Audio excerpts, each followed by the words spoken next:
Programme वकील साहब में आपका इस्तकबाल है। मैं हूं आपके साथ अबू हुरैरा। नाज़रीन, रोज़मर्रा की ज़िंदगी में बहुत से मसाइल होते हैं, बहुत सी परेशानियां होती हैं, बहुत सी उलझनें होती हैं, लेकिन आमतौर से यही कहा जाता है और कानूनी पेचीदगियां बहुत ज़्यादा होती हैं। समाज में आमतौर से यही कहा जाता है कि कोई भी परेशानी और मुश्किलात हल हो सकती हैं, लेकिन कानूनी जो पेचीदगियां होती हैं उनमें बहुत से मसाइल का सामना करना पड़ता है।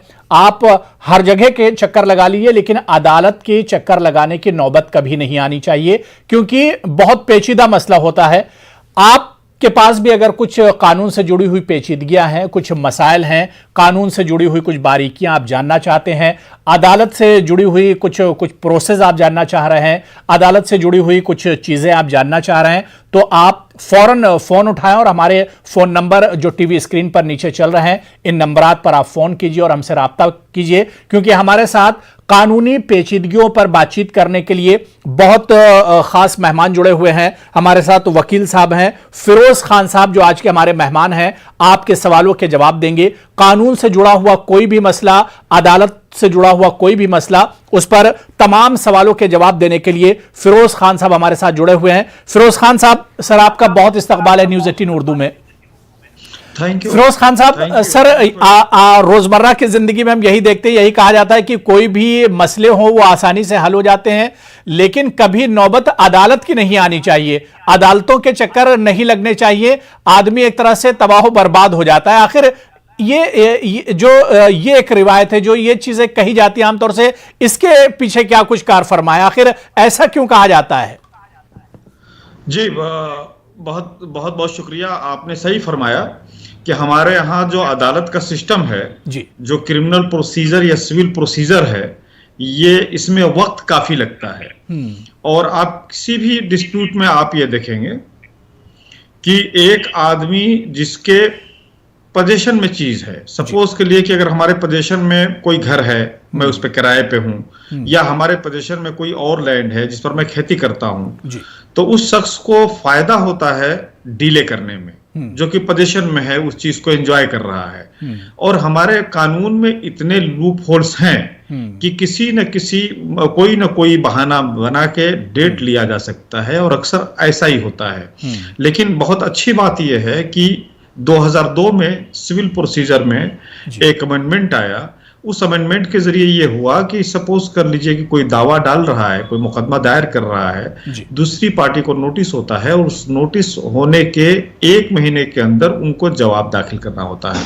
मुझे अच्छी तरह से याद है कि इससे पहले लोग 3-3, 4-4 साल तो लगा देते थे कोई ना कोई बहाना लगा के दावा दाखिल करने में, लेकिन अब यह है कि 1 महीने के अंदर आपको दाखिल करना है अमेंडमेंट के बाद। और ये कि अगर 1 महीने के बाद, 1 महीने के अंदर आप किसी तरह से दाखिल नहीं कर पाए, तो जज आपको ज्यादा से ज्यादा 2 महीने का और डेट दे सकता है, 60 डेज का और टाइम दे सकता है। तो सब मिला के 90 डेज में हर हालत में अब आपको जवाब दावा दाखिल करना है।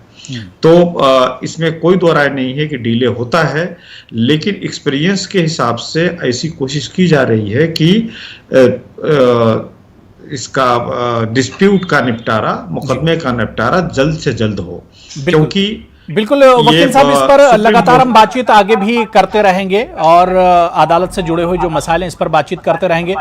नाज़रीन, आप भी लगातार हमें कॉल कर सकते हैं और आपके अदालत से जुड़े हुए, लॉ लीगल से जुड़े हुए जो मसले हैं उस पर आप बातचीत कर सकते हैं, सवाल कर सकते हैं। वकील साहब हमारे साथ जुड़े हुए हैं। पहले कॉलर को हम प्रोग्राम में वकील साहब जोड़ लेते हैं। हेलो जी, कौन साहब और कहाँ से हैं? आपका मसला क्या है, क्या सवाल है? हैदराबाद से रहता हूँ सर। मैं कर्नाटक में मेरी लैंड है जी, जो 1 एकड़ 24 गुंठे बेचे सर। 26 गुंठे खबरस्तान है। वो खबरस्तान के ऊपर जो बाजारे से तोड़ दिए वो लोग, वो पुलिस कंप्लेंट करेंगे बोले तो वो जरा गुंडे किस्म के है सर। वो RSS से ताल्लुकात है इन लोगों को। अभी सर्वे करने के लिए प्रॉब्लम हो रहा है सर मेरे को।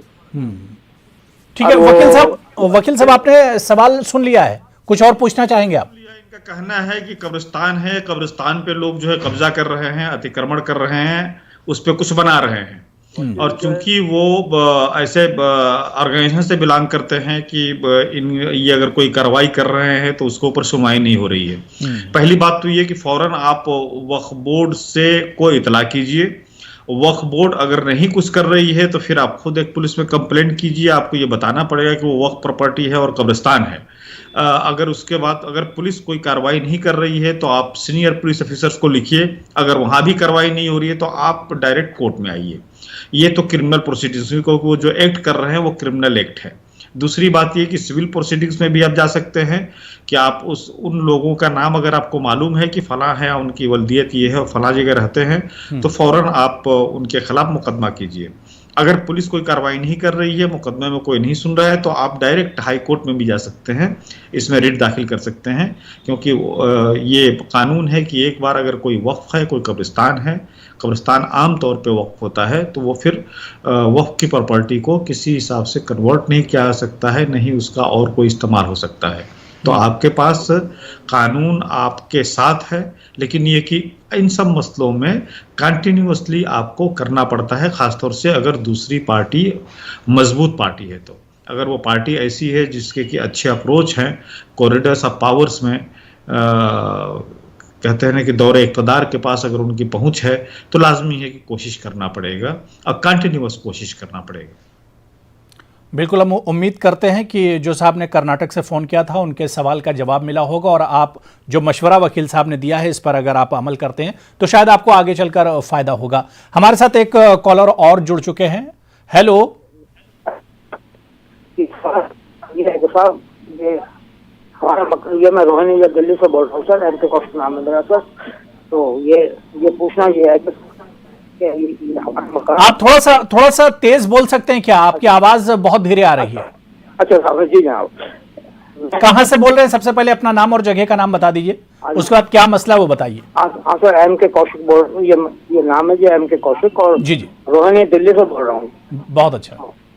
और सर क्या मसला है आपका? जी ये मसला ये है कि सर हमारा मकान, ये मेरा मकान जो है, मतलब मेरे घर वाले, मेरा नाम जॉइंट है जी, मतलब अनडिवाइडेड हाफ में लिखा है रजिस्ट्रेशन में, अनडिवाइडेड हाफ।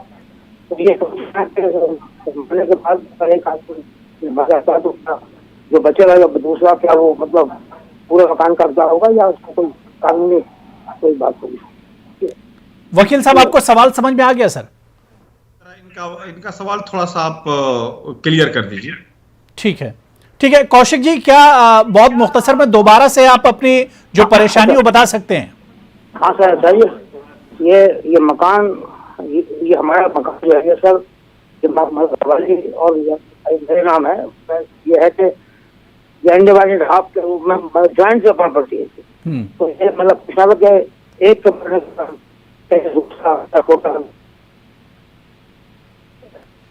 वकील साहब, कौशिक जी का सवाल यही है कि जॉइंट प्रॉपर्टी है, अब उसमें अगर हिस्सा या बंटवारा अगर होता है तो किस तरह से उसमें क्या कुछ उसका प्रोसेस होगा?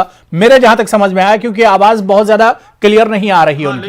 लेकिन ये इतनी बातों से ये पकड़ में आ रहा है कि इनका एक ज्वाइंट प्रॉपर्टी का मकान है, उसमें एक बंटवारा चाहते हैं, तो बंटवारा किस किस्म से होगा? देखिए, क्लियर प्रोविजन है इलाका कि आप जो है एक सूट फॉर पार्टीशन डालिए और ये बताइए कि आपके इस प्रॉपर्टी में कितना हिस्सा है और आपके अलावा कौन कौन से लोग हिस्सेदार हैं। तो सभी हिस्सेदारों को पार्टी बनाना होगा और एक सूट फॉर पार्टीशन डालना होगा और आपको बताना होगा कि आप किस तरह से इसके मालिक हैं और पोजीशन में हैं।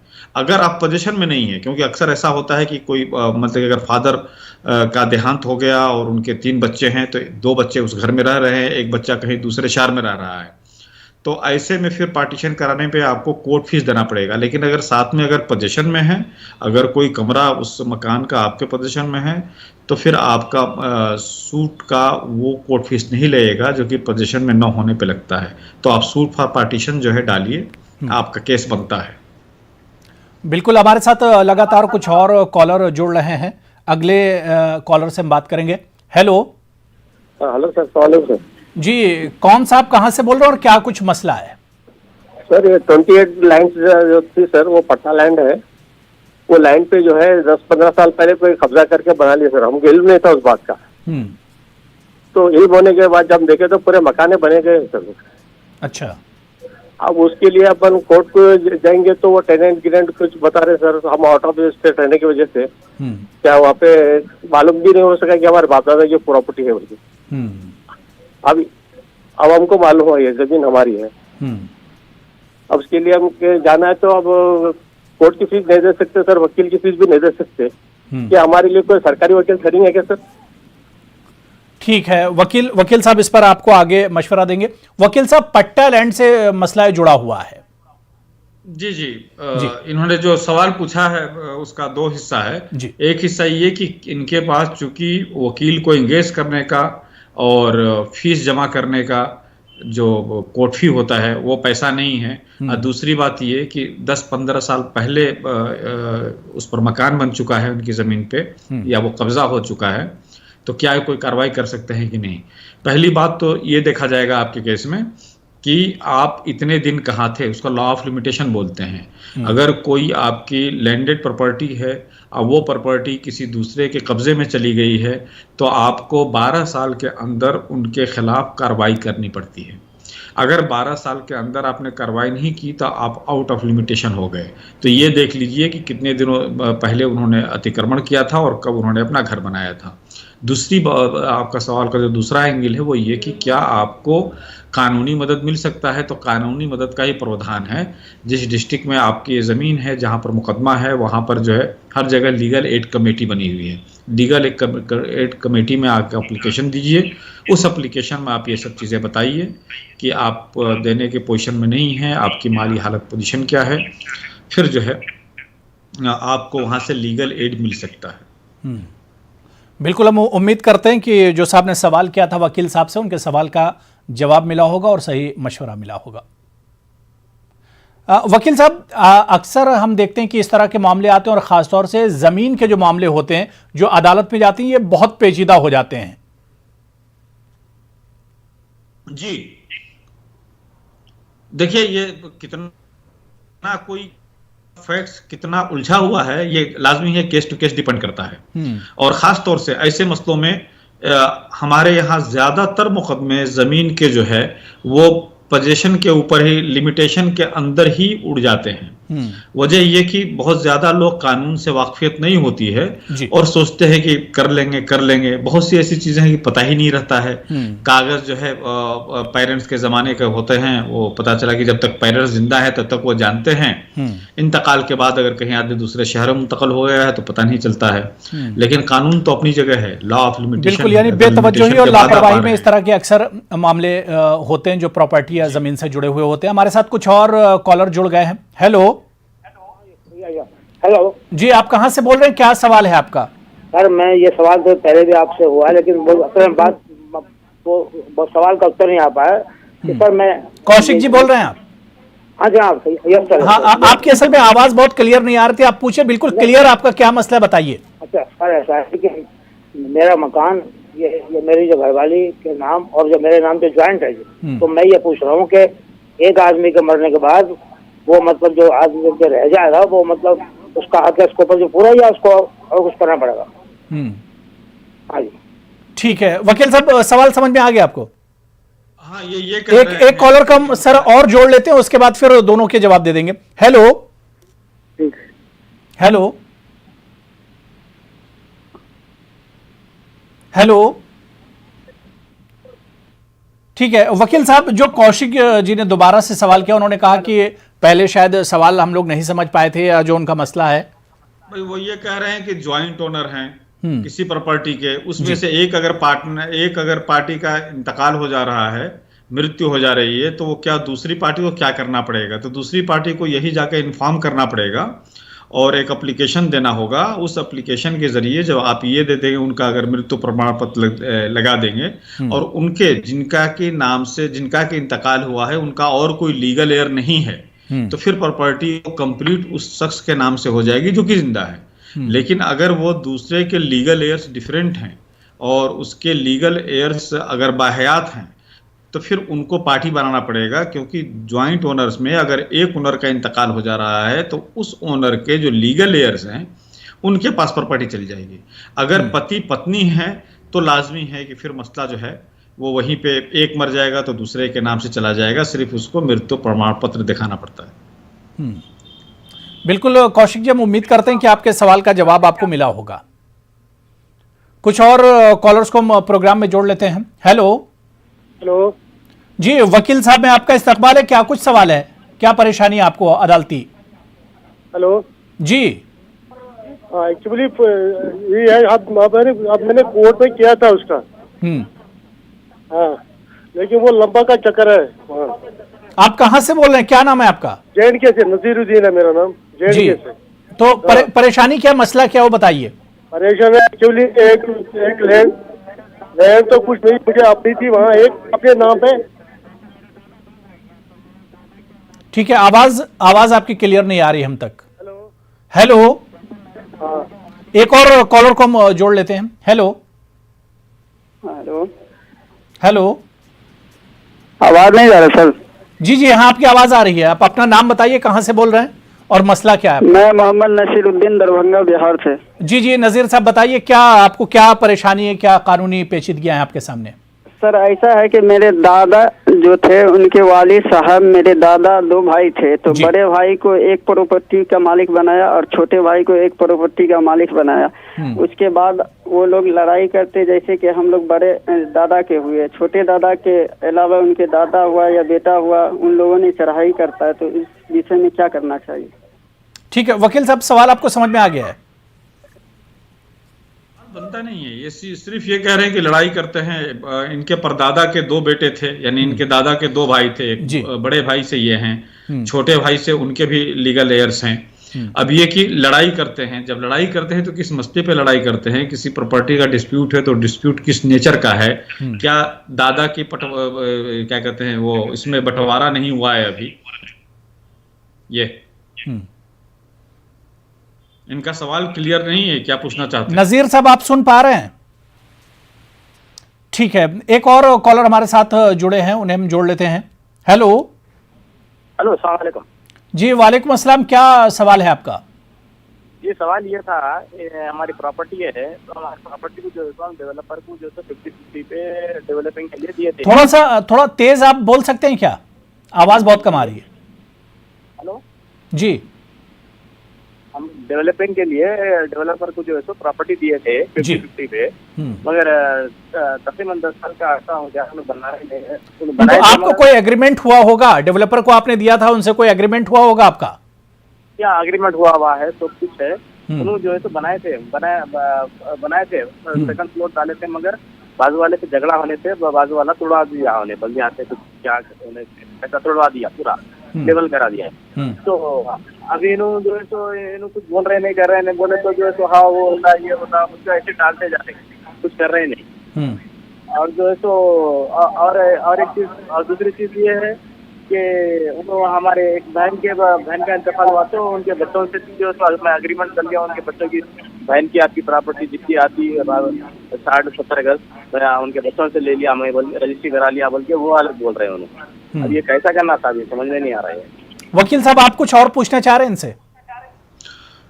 देखिए, पहली बात तो ये कि जितने भी सवाल करने वालों से, व्यूअर से गुजारिश है कि एक तो सवाल को वो स्पेसिफिक रखें, बिल्कुल वो पहले से सोच लें या लिख लें कि हमें क्या उनका मसला है और उसमें किस एंगल से पूछना है।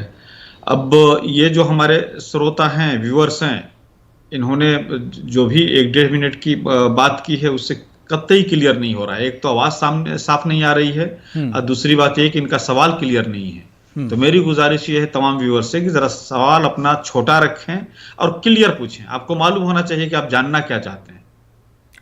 तो बिल्कुल नाजरीन, यही हमारी भी अपील है, आपसे गुजारिश है कि जब आप फ़ोन करें तो पहले से उस सवाल को लिख लीजिए कि आखिर आपको पूछना क्या है, आपके सामने कौन सी कानूनी पेचीदगी है, कानून से जुड़ा हुआ कौन सा मसला आप पूछना चाह रहे हैं, उसे आप अपने दिमाग में बिठा लीजिए, आप कहीं पर लिख लीजिए, ताकि जिस वक्त आप टीवी पर सवाल करें वकील साहब को सवाल समझ में आएगा, तभी आपके सवाल का सही जवाब और आपको सही मशवरा दे सकते हैं। कुछ और कॉलर हमारे साथ जुड़ेंगे, लेकिन फिलहाल बहुत छोटा सा ब्रेक लेंगे, फौरन हाजिर होते हैं। खास प्रोग्राम वकील साहब, ब्रेक के बाद एक बार फिर आपका इस्तकबाल है। हमारे साथ आज आपकी कानूनी पेचीदगियों के सवाल के जवाब देने के लिए बहुत खास मेहमान फिरोज खान साहब, जो कि सुप्रीम कोर्ट के सीनियर एडवोकेट हैं, वो जुड़े हुए हैं। नाजरीन, ब्रेक पर जाने से पहले हमने आपसे कहा था कि जो सवाल जो कानूनी पेचीदगी या कानून से और अदालतों से जुड़ा हुआ जो भी सवाल आप करना चाह रहे हैं वकील साहब से, उस सवाल को या तो कहीं लिख लीजिए, अपने जहन में एक बहुत मुख्तसर में उस सवाल को बना लीजिए कि क्या परेशानी है, क्या कुछ सवाल पूछना है। कुछ कॉलर और हमारे साथ जुड़ चुके हैं, उन्हें प्रोग्राम में जोड़ लेते हैं। हेलो हेलो जी, क्या नाम है, कहां से बोल रहे हो और क्या कुछ परेशानी है आपको? जी, अब मैं मैसूर से बोल रहा हूँ जी जी। ये सवाल ये है, हमारा ये घर था, हमारे वालिद का इंतकाल हो गया, वालिदा का भी हो गया। जी हमें 4 बहनों हुई, जी 3 भाई है। तो बहनों के लिए क्या हिस्सा देना, भाई के लिए क्या हिस्सा आना, वो पूछने के लिए किया। चलिए ठीक है, आपके सवाल का जवाब दिया जाएगा, वकील साहब जवाब देंगे। एक और कॉलर को हम जोड़ लेते हैं। हेलो हेलो, ठीक है वकील साहब, जो मैसूर से भी सवाल पूछा, उन्होंने कहा कि 3 बहनें हैं और भाई हैं, माँ बाप का, वालिदैन का इंतकाल हो चुका है, तो बहनों का हिस्सा किस तरह से दिया जाएगा प्रॉपर्टी में? देखिए, अगर ये मुस्लिम हैं तो लाजमी है कि इनके ऊपर इस्लामिक शरिया लगेगा। इस्लामिक शरिया के हिसाब से ये बता रहे हैं कि ये 4 बहन हैं और 3 भाई हैं जी। तो इस पूरे प्रॉपर्टी का जो है कि 10 जगह कर दें और 10 जगह डिवाइड कर दें और बहनों को 1-1 हिस्सा दे दें और भाइयों को 2-2 हिस्सा दे दें। मैं समझता हूँ प्रॉपर्टी समझ में आ गया। सपोज के लिए कि 100 रुपया है तो 100 को आप 10 जगह डिवाइड कर दीजिए, 2-2 हिस्सा भाइयों को दे दीजिए, यानी कि भाइयों को हो जाएगा 20 तिहाई 60 और बहनों का हो जाएगा 10-10। मैं समझता हूँ क्लियर हो गया आपको। मैंने इस्लामिक फिक़ह के हिसाब से बताया है कि प्रॉपर्टी का 10 जगह आप वो 10 जगह बांट दीजिए प्रॉपर्टी को, 2-2 हिस्सा भाइयों को दे दीजिए, 1-1 हिस्सा बहनों को दे दीजिए। बिल्कुल, मेरे ख्याल से जिन्होंने सवाल किया था उनके सवाल का जवाब मिला होगा। एक और कॉलर को हम जोड़ लेते हैं। हेलो हेलो बात करने का जी, क्या सवाल है आपका? वो एक लड़की के बारे में पूछने का, उनका शौहर 5-6 साल से कुछ दे रहा नहीं, 6 साल हो गया, उसको बच्चा भी हो गया, परेशान है, गरीब लोग है और वो लोग बहुत परेशान है। इसके लिए पूछने का था उसके बारे में। नहीं तो क्या पूछना है आप? इस पे कानूनी कार्रवाई करना चाह रहे हैं क्या? सवाल क्या है आपका?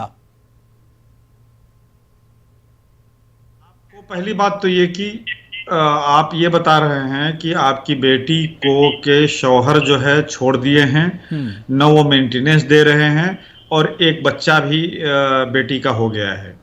तो देखिए, और आप इस पोजीशन में नहीं हैं कि आप गरीब हैं। तो पहली चीज़ तो ये कि आप अपने डिस्ट्रिक्ट के अदालत में जाइए, वहाँ लीगल एड कमेटी होती है, उनके पास एक आप दरख्वास्त दीजिए। दरख्वास्त में ये चीज़ बताइए कि आपकी माली हालत ये है और हस्बैंड ने इस तरह से परेशान कर रखा है, न वो मेंटेनेंस देता है और न ही बच्चे का देखभाल करता है। तो आपके पास जो है वकील दे दिया जाएगा, एडवोकेट के पास, और आपके पास सब मिला के 3 मुकदमा आप दायर कर सकते हैं। एक मुकदमा तो ये दायर कर सकते हैं कि आप डोमेस्टिक वायलेंस बोलते हैं कि डोमेस्टिक वायलेंस एक्ट के तहत जो है आप मुकदमा ये दायर कर सकते हैं कि हमें परेशान किया जा रहा है। आपकी बेटी मुकदमा दायर कर सकती है कि उन्हें परेशान किया जा रहा है और परेशान करने के आपको इंसिडेंट बताने पड़ेंगे कैसे कैसे परेशान कर रहा है। दूसरी बात ये कि आप 125 CRPC में जा सकते हैं, बच्चे का और उसका खुद मेंटेनेंस मांग सकते हैं। अच्छा, उसके अलावा हस्बैंड की जिम्मेदारी है कि वो फूडिंग एंड लॉजिंग दोनों का इंतज़ाम करे अपने स्टैंडर्ड के हिसाब से, जिस स्टैंडर्ड में वो ज़िंदगी गुजार रहा है। तो डोमेस्टिक वायलेंस में आप जो है मांग सकते हैं कि हमें उसी घर में रहने के लिए आर्डर किया जाए जिस घर में हमें ब्याह कर ले जाया गया था। चौथी चीज़ इसमें ये आ जाता है कि आप जो हैं अगर दहेज के लिए हस्बैंड परेशान कर रहा है तो आप उसके खिलाफ इलाके के थाने में आप एक कंप्लेंट दे सकते हैं, जिसको बोलते हैं कि जहेज़ कम लाने या जहेज़ के सामान को हड़प लेने या बार बार जहेज़ की फरमाइश करने और न मिलने पे लड़की को बीवी को परेशान करना। अगर ये सब चीज़ें तो वहाँ पर एक कंप्लेंट भी दे सकते हैं और लड़के के ख़िलाफ़ जो है मुकदमा भी, या उसके घर वाले जो भी सता रहे हैं उनके ख़िलाफ़ मुकदमा भी दायर हो सकता है। तो आपके लिए मेरा राय यह है कि पहली फुर्सत में आप अपने डिस्ट्रिक्ट के लीगल एड से मालूम कीजिए, लोकल एडवोकेट से कांटेक्ट कीजिए और फौरन मुकदमा डाल दीजिए, क्योंकि हक है, किसी भी बीवी का हक है कि उसका शौहर उसका देखभाल करे और उसको हर्जा खर्चा और रहने का इंतज़ाम करे। और कोई औलाद हो गया है तो औलाद की भी खर्चा जो है, अगर वाइफ नौकरी नहीं करती हो तो वाइफ का भी खर्चा जो है यह हस्बैंड की जिम्मेदारी है। बिल्कुल, हम उम्मीद करते हैं कि आपके सवाल का जवाब मिला होगा। एक कॉलर और हमारे साथ जुड़े हुए हैं। हेलो जी जी जी, आपका नाम क्या है और कहाँ से बोल रहे हैं? क्या कुछ कानूनी पेचीदगी है आपके साथ? जी, मैं अफजल शाह बोल रहा हूँ लखनऊ से। जी हेलो जी जी, आप बोलिए, आपकी आवाज आ रही है, सवाल पूछिए। मेरा मसला ये है, मेरा देर में एक मकान था, मैंने उसकी देखभाल के लिए किसी को रखा। मैंने उसको पावर ऑफ अटॉर्नी लिखित में दी थी। 6 साल बाद मैंने वो पावर ऑफ अटॉर्नी वगैरह कैंसिल कर दी और उसको खाली करने को कहा तो खाली करने को नहीं कहता है। दूसरी बार भी मैंने पावर ऑफ अटॉर्नी कैंसिल करने की लीगल प्रोसीजर एग्रीमेंट भेजी, लेकिन वो खाली नहीं कर रहा है। हमें क्या करना चाहिए इसमें अब? नहीं तो आपका एग्रीमेंट हुआ था जब ये तमाम चीजें हो रही थी उस वक्त? नहीं, कोई एग्रीमेंट नहीं था। हमने एक पावर ऑफ अटॉर्नी दी थी देखभाल के लिए, उसके रख रखाव के लिए बस। वकील साहब, आप कुछ पूछना चाहेंगे इनसे मजीद? जी जी, नहीं सही है, सवाल मैं समझ गया। देखिए, इनका ये कहना है कि ये अपने मकान के मुतालिक ये किसी शख्स को पावर ऑफ अटॉर्नी दिए थे और वो 6 साल से वहां पर रह रहा है। इन्होंने उसके पावर ऑफ अटॉर्नी को कैंसिल कर दिया और वो उसके बाद भी खाली नहीं कर रहा है। तो आपके पास बनता है सूट फॉर पोजेशन का। आप जाइए, एक कंप्लेंट कीजिए थाने में, यही बात बताइए जो आपने अभी बताई है, और उसके खिलाफ जो है लोकल एडवोकेट कीजिए, वो मुकदमा डाले, उसको सूट फॉर पोजेशन बोलते हैं। और ये भी फिर उस मुकदमे में डाल दीजिएगा कि आज के बाद जब से उनका हमने परमिशन रहने के लिए उनको डिसअलाउ किया, उसके बाद जो रह रहे हैं तो उसका डैमेजेस भी दिया जाए। तो ये आपका सूट फॉर पोजेशन और डैमेजेस बन रहा है, आप फौरन मुकदमा दाखिल कीजिए। बिल्कुल, हम उम्मीद करते हैं कि आपके सवाल का जवाब मिला होगा। एक कॉलर और हमारे साथ जुड़ चुके हैं। हेलो हेलो हेलो जी, मोहतरमा कहाँ से बोल रही हैं? क्या सवाल है आपका? जी, मैं उत्तराखंड से बोल रही हूँ। जी, क्या कुछ पेचीदगी है आपके सामने, कानूनी पेचीदगी? जी जी सर, जी जी, सवाल जी, कीजिए। क्या परेशानी, सवाल कीजिए आप। हाँ जी सर, ये हमारे यहाँ पे एक केस चल रहा है मेरे भाई का। जी, तो सर इसमें जो मेरी जो भाई की वाइफ है, यानी मेरी भाभी जो है, उन्होंने हमारे ऊपर झूठे आरोप लगाए हैं कि हमने उनसे दहेज मांगा है। नहीं तो केस किया है, आपकी भाभी ने केस किया आप लोगों पर? हेलो जी सर, आप सबसे जी, पहले सर। अपने टीवी का वॉल्यूम बंद कर दीजिए, टीवी बंद कर दीजिए, क्योंकि बहुत डिस्टर्ब होता है। आपका सवाल अगर वकील साहब नहीं सुन पाएंगे तो जवाब कैसे देंगे? जी सर, ठीक है, म्यूट करो फोन। जी सर, वो जो मेरी भाभी है, उन्होंने झूठा आरोप लगाया है कि हमने उनसे दहेज मांगा है। और सर उसमें उसने अपने गवाह भी झूठे लाके खड़े कर दिए कि उन्होंने ये बोल दिया कि हाँ मैंने मारपीट होते हुए देखी है, और ये तो बताया नहीं कि मतलब कि क्यों छोड़ रखा है हमने उसे घर पे। हालांकि हमने कोई दहेज नहीं मांगा, हमारे पड़ोसी गवाह हैं इस बात के। पर हमारे उनके जो गवाह थे उनके फेवर के, उन्होंने ये कह दिया कि हमने दहेज मांगा है। हमारे पड़ोसी हमारे साथ हैं, सबको मालूम है। सर अब इसमें हमें क्या करना चाहिए? नहीं तो आपकी भाभी ने केस किया है बाकायदा? जी, हमारी भाभी ने कोर्ट में डाल रखा है मुकदमा, लेकिन ठीक है, वकील साहब जवाब दे रहे हैं, वकील साहब जवाब दे रहे हैं।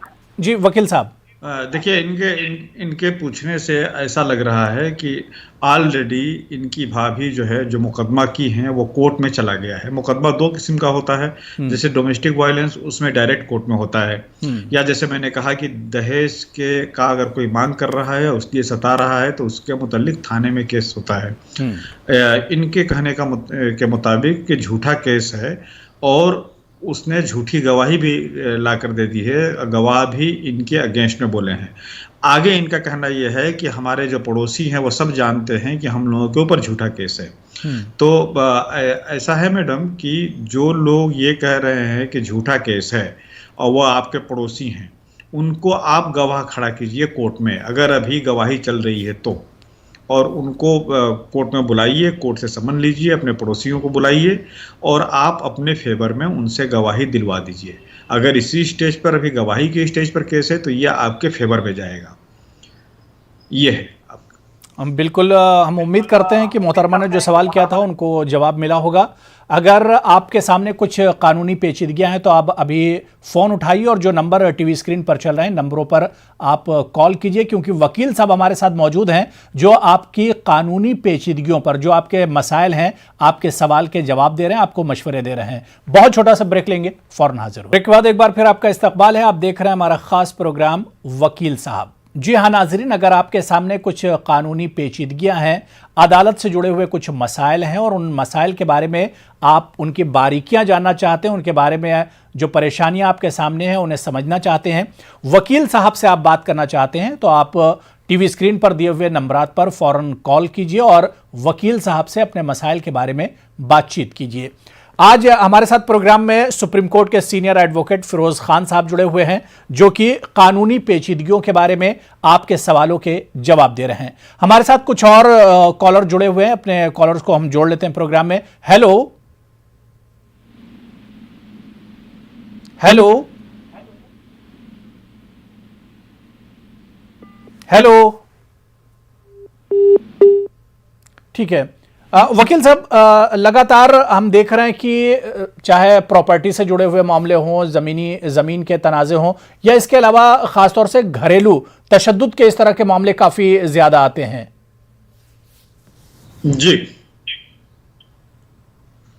देखिए, आजकल जो है ख़ास तौर से जब से हमारी सोसाइटी एडवांस हो रही हैं, बच्चियां, आने वाली जनरेशन जो है इंडिपेंडेंट हो रही हैं और शादियां आम तौर पे अब 25 साल के बाद ही हो रही हैं, तो ऐसे में थोड़ी सी मैच्योरिटी आ जाती है, एडजस्टमेंट में परेशानी आती है और जॉइंट फैमिली तकरीबन टूट रही हैं। शहर का अर्बन कल्चर के अलावा सिटी कल्चर लोगों में आ रहा है, तो इन सब चीज़ों को देखते हुए घर में परेशानियां हैं और उन परेशानियों का यह है कि आज की डेट में ज़्यादातर मुकदमे जो हैं, जो सिविल नेचर के मुकदमे हैं, जिसको कि क्रिमिनल रंग में आ जाता है, उसमें ज़्यादातर मुकदमे जो हैं वो फैमिली डिस्प्यूट ही है, घरेलू तशद्दुद का ही है। और ये कि कोई भी मसला होता है, दसियों किस्म के मसले होते हैं हस्बैंड वाइफ में। छोटे छोटे मसले को चूँकि जब कोर्ट में एक बार मसला आता है, जब एक बार मसला घर का, जिसको कहते हैं ना कि एक बार जब इज्जत चली गई तो फिर रिकन्सिलिएशन बहुत मुश्किल हो जाता है। इसीलिए आज की डेट में सीपीसी में ये भी एक अमेंडमेंट हुआ है कि जज की ये जिम्मेदारी है कि जब मुकदमा इस किस्म के घरेलू तशद्दुद के या हस्बैंड वाइफ के बीच या बाप बेटे या बाप बेटी के बीच दो भाइयों के बीच अगर इस किस्म का मसला आ रहा है, तो पहला कोशिश ये करना चाहिए कि उसको जो है एमिकेबल सेटलमेंट के लिए कोशिश करनी चाहिए और केस को जो है रिकन्सिलेशन के लिए भेज दिया जाता है। जब रिकन्सिलेशन नहीं हो पाता है तब फिर उसका एडजुडिकेशन होता है। तो इसमें कोई द्वारा नहीं है। बिल्कुल कोशिश इसी बात की होनी चाहिए कि जो मसला है वो हल हो जाए, या जो नाराजगी है, जो पेचीदगी है, वो पहले अगर दूर हो जाती है और आसानी से बात बन जाती है तो उसकी कोशिश पहले होनी चाहिए। हमारे साथ कुछ और कॉलर जुड़ चुके हैं। हेलो हेलो जी, वालेकुम सलाम। कौन साहब, कहां से बोल रहे हैं और क्या कुछ सवाल पूछना चाह रहे हैं आप? हैदराबाद से बात कर रहा हूँ हबीब। सवाल ये है कि मकान की रजिस्ट्री का जो रजिस्ट्री ऑफिस में जाके करते हैं, एक वकील साहब बोल रहे हैं उसकी जरूरत नहीं है, प्राइमरी नोट पे भी आप काम चला सकते हैं, सुप्रीम कोर्ट का आर्डर है बोल रहे हैं, कहाँ तक चाहिए? ठीक है, आपके सवाल का जवाब दिया जाएगा। वकील साहब, बात ऐसी है कि जिस इलाके में आपकी जमीन या आपका वो घर है जिसके कि मुतल्लिक कहा जा रहा है कि रजिस्ट्री जो है वो जरूरी नहीं है। पहली चीज ये तो आप ये बिल्कुल दिमाग में रख लीजिए कि आदमी किसी भी मकान का या किसी भी लैंड का, चाहे वो एग्रीकल्चर लैंड ही क्यों ना हो, मालिक उसी वक्त हो सकता है सही मानों में जिसको बोलते हैं, जब तक कि रजिस्टर्ड ना हो जाए उनके नाम से। और अगर ये कि अगर रजिस्ट्री नहीं है तो फिर क्या सिस्टम है? पावर ऑफ अटॉर्नी है। पावर ऑफ अटॉर्नी वगैरह जो है ये टाइटल ट्रांसफ़र नहीं करता है। अगर उस इलाके में रजिस्ट्री अलाउ है, माने वो लीगल ज़मीन है या लीगल तौर पर उसका ट्रांसफ़र अलाउ है, तो आपसे गुजारिश यह है कि आप किसी के कहने में नहीं आइए, आप रजिस्ट्री करा लीजिए उसको। बिल्कुल, हम उम्मीद करते हैं कि आपके सवाल का जवाब मिला होगा। कुछ कॉलर और हमारे साथ जुड़े हुए हैं। हेलो जी सर। जी, कहाँ से आप बोल रहे हैं? क्या कुछ सवाल है, क्या मसला है आपके सामने? मोहम्मद तौहीद रीवा एमपी से बोल रहा हूँ सर। जी, सवाल बताइए अपना। मेरा सवाल ये है कि मेरे बड़े अब्बू का लड़का चाचा लोगों को जमीन के उसमें 307 में फंसा दिया था अपने से काट के। उनके केस में 13 आदमी अगर गवाही थे और मैं भी गवाही दे दिया था उसमें जी कि ये झूठा मामला है, मतलब अपने काटिए के मतलब उनको फंसाए। तो वो हमें फंसा दिए। धर्मांतरण और हरिजन एक्ट में अपनी नौकरानी टेंट का काम करते हैं, तो अपनी नौकरानी से उसमें भी खारिजी लग गई, दोनों मुकदमे में खारिजी लग गई। लेकिन अभी पुलिस वाले 2 साल के बाद उस मुकदमे में हमें गिरफ्तार करने के लिए मतलब वो किए, तो हमने हाई कोर्ट से अपनी जमानत करवाई जी। तो सर इसमें क्या होगा आगे फिर? वकील साहब, कुछ और आप मजीद पूछना चाह रहे हैं इनसे? नहीं, ये तो देखिए, आपने बताया 2 केसेस और दोनों की नौयत बताया, और आपके कहने के मुताबिक ये दोनों केसेस गलत हैं, और ये कि आप इस वक्त हाई कोर्ट के जमानत पर हैं। तो देखिए, केस का चलने का स्टेज होता है। एक स्टेज ये होता है कि पहली बात तो ये कि कोर्ट में पुलिस में कंप्लेंट की जाती है। अगर एफआईआर हो गया तो फिर वो पुलिस इन्वेस्टिगेट करेगी। अगर वो ऐसे धारा हैं जो कि कॉग्निजेबल है तो पुलिस आपको अरेस्ट कर सकती है। उस अरेस्ट से बचने के लिए ये भी कानून में प्रावधान है कि आप जो है बेल कराइए। तो आपके कहने का मतलब कि आप बेल करा चुके हैं। अब अगर आप ये देख रहे हैं कि आपके खिलाफ ये जो भी केस हो रहा है वो झूठा केस हो रहा है, गलत केसेस में फंसाया जा रहा है, तो आप ये एक रिप्रेजेंटेशन जो है हायर पुलिस ऑफिसर्स को दीजिए और आप ये बताइए कि किस तरह से आपके साथ ज्यादती हो रही है और आपको गलत केस में फंसाया जा रहा है। और उसके बाद अगर पुलिस जो है फिर भी कंटिन्यू आपको हैरेस कर रही है आपके मुखालिफों के कहने पे, तो आपके कोर्ट में एक खुद कंप्लेंट केस डालिए, एक मुकदमा डालिए। जो आपने मुझे फैक्ट्स बताए हैं उससे आपके पास उसके मुतल्लिक चाराजोई फिलहाल यही है कि आप एक कंप्लेंट दीजिए सीनियर पुलिस ऑफिसर्स को, और उसके बाद भी अगर आपके खिलाफ हैरेसमेंट खत्म नहीं हो रहा है तो आप फौरन एक कोर्ट में कंप्लेंट डालिए। बिल्कुल, हम उम्मीद करते हैं कि आपके सवाल का जवाब मिला होगा। आप सही मशवरा वकील साहब ने दिया होगा। एक कॉलर और है, उन्हें भी जोड़ लेते हैं। हेलो हेलो जी, मोहतरमा कहाँ से बोल रही हैं, क्या नाम है और क्या सवाल है आपका? हम सलीम नाम है हमारा, नांदेड़ महाराष्ट्र से बात कर रहे हैं। जी, सवाल पूछिए आप। हाँ, वकील साहब से ये पूछना था कि जो इनामी जमीन होती है, पहले राजा महाराजा के इनाम में कुछ जागीरें दे देते थे जमीन वगैरह जी, तो उसको बेचना कोई कानूनी गुनाह है या बेच सकते?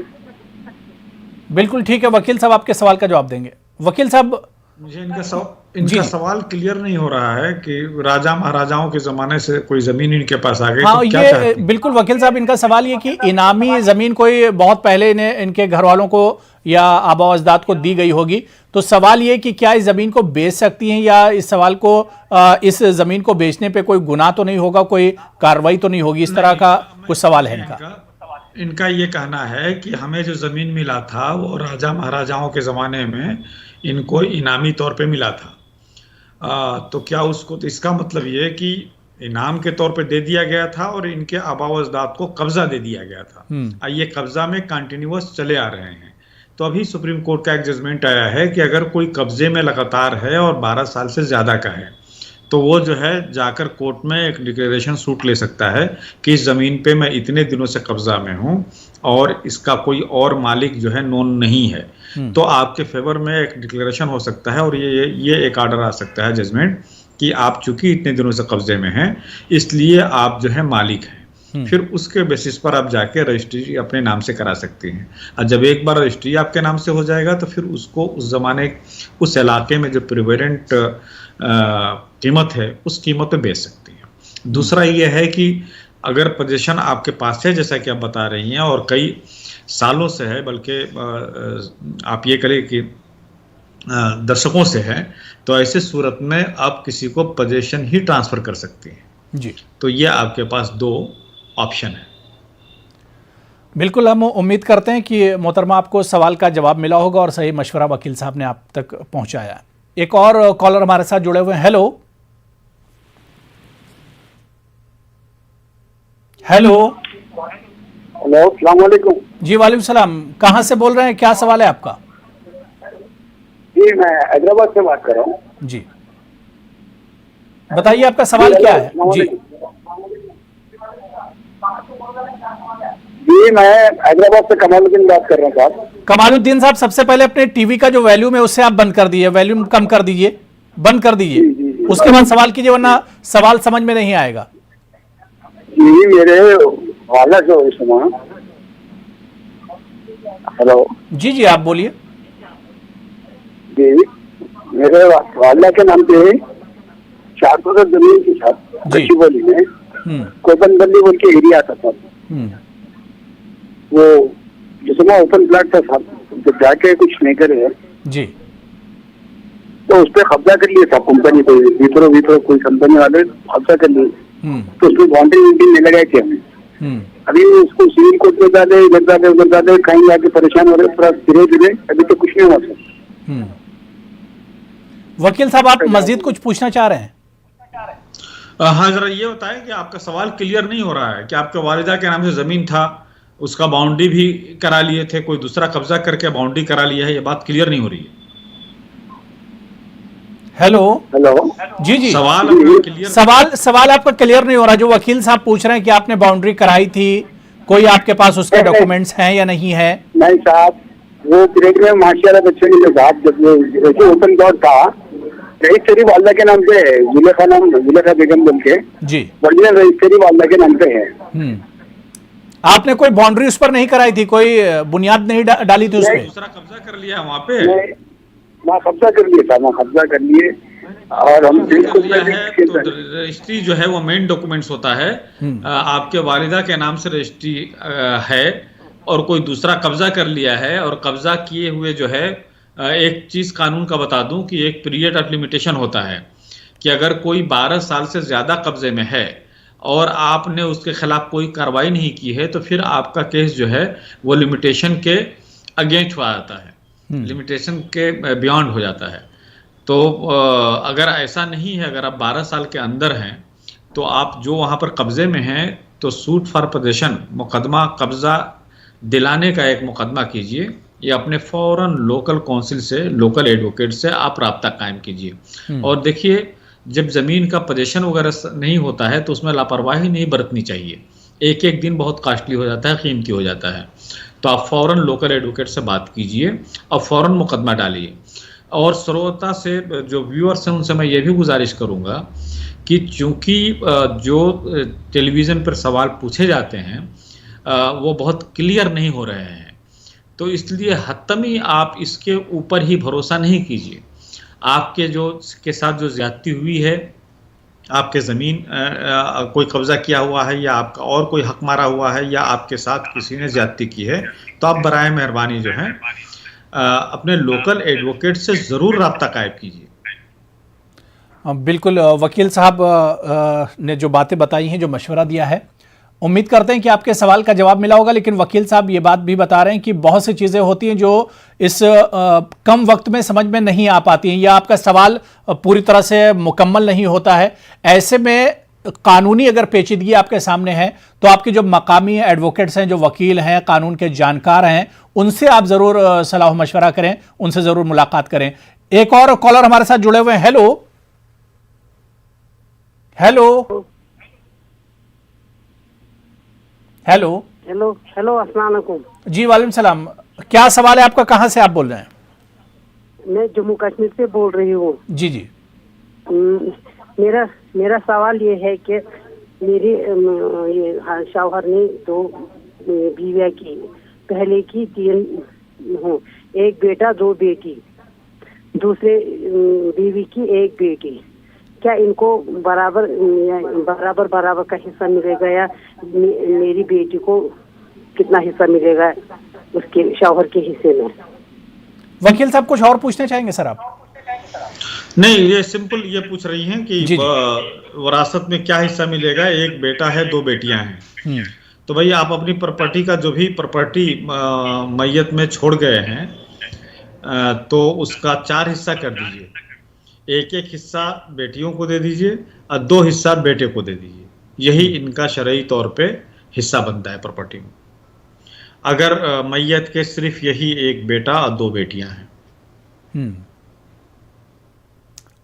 बिल्कुल। एक और कॉलर हमारे साथ जुड़े हुए। Hello hello. मुझे वकील साहब से पूछना है सवाल। जी जी, सवाल कीजिए। कहां से बोल रहे हैं आप? मैं श्रीनगर से बोल रहा हूँ। सवाल कीजिए आप। मसला ये है कि 2002 में मैंने लैंड दे दी थी। उसका आधा कनाल, उसका खसरा नंबर 236 जो है उसको क्लेम कर रहा है कोई और, नंबर को क्लेम कर रहा है। फिर 06 में उसने डीसी बडगाम से ऑर्डर दे दिया और मेरा इंतकाल कैंसिल करा दिया। आपका क्या कैंसिल करा दिया? जी जी, इंतकाल कैंसिल करा दिया इस नंबर का। उसके बाद मैं 09 में मैं गया कोर्ट में, तो कोर्ट में 2015 में ऑर्डर मेरे हक में दे दिया जी। मुझे ओनर इन पोजीशन डिक्लेयर कर दिया। लेकिन in the meanwhile divisional commissioner के पास केस चल रहा था, तो उसने मेरे खिलाफ ईयर 13 में दिया था। मैंने उस वक्त फाइनेंशियल कमिश्नर के पास पिटिशन किया था, फिर रिव्यू पिटिशन, वो अभी चल रहा है। मुझे ये राय दे दीजिए कि मैं वो रिव्यू पिटिशन विड्रॉ करूं, क्योंकि कोर्ट ऑर्डर इम्प्लीमेंट किया है डीसी बडगाम ने ईयर 18 में। ठीक है वकील साहब, बड़ा लंबा सवाल इन्होंने पूछा है, क्या कुछ और पूछना आप चाहेंगे? नहीं, इनसे इनका जो मसला है बेसिकली जो जम्मू एंड कश्मीर का कानून है जी, वो हमारे यहाँ से, हालांकि हमारे यहाँ भी डिफरेंट स्टेट में डिफरेंट कानून है, खासतौर से पोजीशन और किसी चीज़ को डिक्लेरेशन का।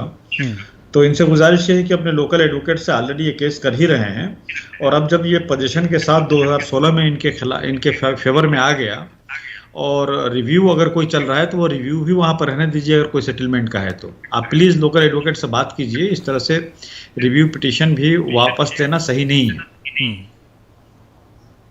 एक और कॉलर को हम आखिर में जोड़ लेते हैं बहुत जल्दी। हेलो हेलो, आप बताइए। हेलो हेलो, मेरी आवाज अब तक आ रही है? ठीक है, लग रहा है कि बिल्कुल हमारी आवाज नहीं पहुंच पा रही। वकील साहब, बहुत मुख्तसर में हम देखते हैं कि एक लापरवाही और बेतवज्जही की वजह से इस तरह के मसले बहुत होते हैं, खासतौर से अगर प्रॉपर्टी की बात की जाए तो इसमें इस तरह के मसाइल बहुत पैदा होते हैं। जी, इसमें कोई दो राय नहीं है कि हमारे यहाँ लोग आमतौर पे लीगली अवेयर नहीं है, कॉन्शियस नहीं है। और दूसरी बात ये कि ये गरीबी का ही मसला है और एक जॉइंट फैमिली का मसला होता है। तो अक्सर घर के जो कागजात होते हैं ज़मीन जायदाद के, वो मैं बताऊं कि 80% लोगों को नहीं मालूम होता है कि वो जायदाद के कागजात क्या होते हैं। अगर कोई थोड़ा बहुत पढ़ा लिखा भी है तो कोई भी कागज पकड़ा दे तो वो नहीं समझ पाता है कि सेल डीड है या पावर ऑफ अटॉर्नी है, इससे हमें कोई हक भी मिला है या टेम्पोररी हक मिला है। उसके अलावा जब एक जनरेशन गुजर जाती है तो पता ये चलता है कि किसी भाई के पास, किसी बहन के पास वो है नहीं। तो ये सब परेशानियां हैं अपने यहाँ। जब तक लीगली लोग अच्छी तरह से कॉन्शियस न हो जाए, और अब तो मैं देख रहा हूँ कि हर चीज को तकरीबन इसके ऊपर नेट पे लाया जा रहा है। बिल्कुल बिल्कुल, जाहिर सी बात है कि पहले के मुकाबले में लोगों में बेदारी काफी ज्यादा आ रही है। बहुत अच्छी बातचीत हुई और बड़े अच्छे मशवरे और सवालों के जवाब वकील साहब आपने दिए। बहुत बहुत शुक्रिया हमारे साथ जुड़ने के लिए, अपना कीमती वक्त देने के लिए। तो नाज़रीन, उम्मीद करते हैं कि आज वकील साहब प्रोग्राम में आपके जो कानूनी पेचीदगियां हैं उन्हें दूर करने और आपके सवालों के जवाब देने की पूरी कोशिश की गई है। बहुत बहुत शुक्रिया हमारे साथ जुड़ने के लिए। आदाब।